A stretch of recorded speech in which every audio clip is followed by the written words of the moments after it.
Welcome to English Talk Avenue, a place where stories help you learn English calmly and clearly. Here, we learn through real lives, simple words, and powerful ideas. Nonviolence is not just the absence of fighting.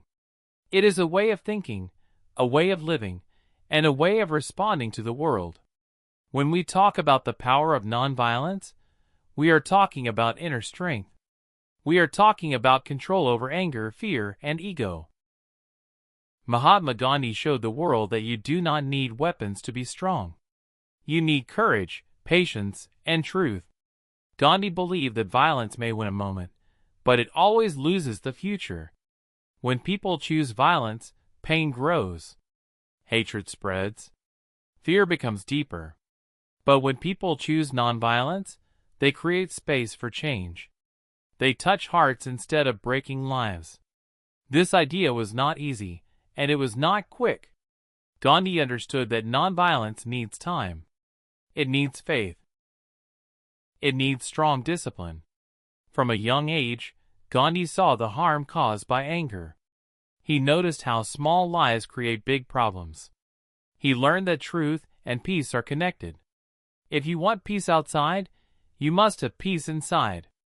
This belief became the foundation of his nonviolent approach. He did not see nonviolence as weakness. He saw it as the highest form of bravery. When Gandhi faced injustice, he did not react with rage. In South Africa, he experienced deep humiliation. He was insulted. He was pushed out of places. He was treated as less than human. Many people in his place would have fought back with fists or weapons. Gandhi chose something harder. He chose self-control. He chose dignity. He chose nonviolence. Nonviolence does not mean silence. Gandhi spoke clearly. He protested openly. He challenged unfair laws. But he did it without hate. He believed that the oppressor is also trapped by fear and ignorance. Through nonviolence, he wanted to free both sides. This was a revolutionary thought. Gandhi taught that violence comes from fear. People hurt others because they are afraid. Afraid of losing power. Afraid of losing respect. Afraid of change. Nonviolence removes fear. It asks a person to stand firm without attacking. To say no without raising a hand.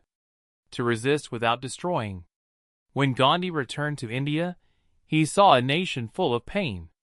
British rule had taken freedom and dignity. People were angry. Many wanted revenge. Gandhi understood their pain, but he warned them. Violence would only replace one master with another.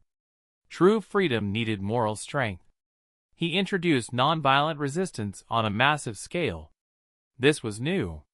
This was risky. Asking millions of people to stay peaceful under pressure was not easy. People were beaten. People were jailed.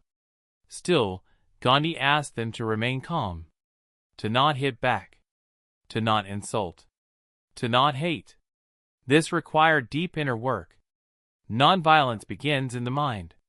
Gandhi asked people to control their words first, then their actions. He believed that abusive language is also a form of violence. Harsh thoughts are also violent. Nonviolence means purity of intention. The Salt March is one of the strongest examples of nonviolent power. Making salt seems like a small act, but it was illegal.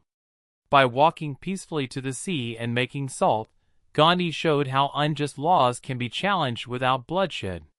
The British had weapons. Gandhi had truth. And truth was stronger. When police beat peaceful protesters, the world saw the contrast. One side used force. The other used discipline. This contrast changed global opinion. Nonviolence exposed injustice more clearly than violence ever could. Gandhi's nonviolence was not passive. It was active resistance. It demanded participation. It demanded sacrifice. People had to accept suffering without returning it. This is very hard. It goes against natural human instinct. But Gandhi believed that suffering can awaken conscience. He often said that nonviolence is for the brave, not for the weak. A weak person avoids conflict out of fear. A nonviolent person faces conflict with courage. This courage comes from self-respect and faith in justice. Nonviolence also teaches responsibility. You cannot blame others for your reactions. You choose how to respond. Even in the worst situation, you have control over your behavior. Gandhi practiced this daily. He lived simply. He controlled his desires. He believed that personal discipline supports social change. Gandhi's influence went beyond India. Leaders around the world learned from him. They saw that peaceful movements can bring real change. His ideas inspired civil rights movements and freedom struggles in many countries. Nonviolence became a global language of resistance.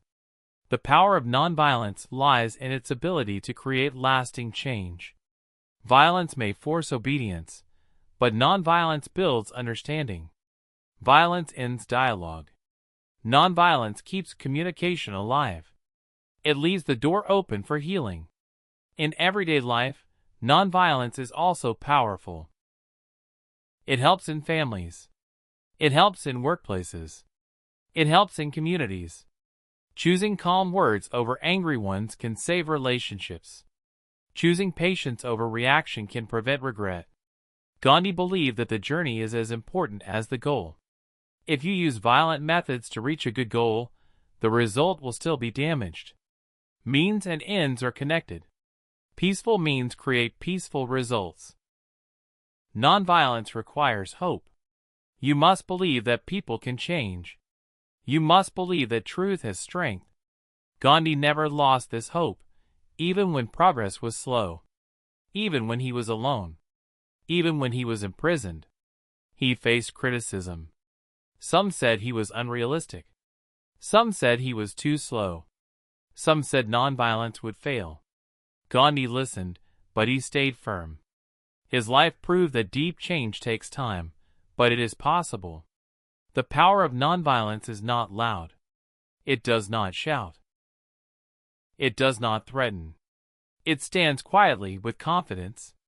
Over time, it breaks walls that violence cannot. Gandhi showed that you do not need to defeat your enemy. You need to change the situation. You need to remove injustice. When injustice ends, enemies disappear. Today, the world still struggles with violence. Anger spreads fast. But Gandhi's message remains relevant. Nonviolence is not old-fashioned. It is necessary. It is practical. It is human. Learning nonviolence starts with small steps. Listening more. Reacting less. Choosing understanding over judgment. These simple actions carry great power. Gandhi's life reminds us that real strength is calm strength. Real courage is moral courage. And real victory is peace. If you enjoyed learning through this calm and meaningful story, please subscribe to my channel English Talk Avenue and continue your English learning journey with us.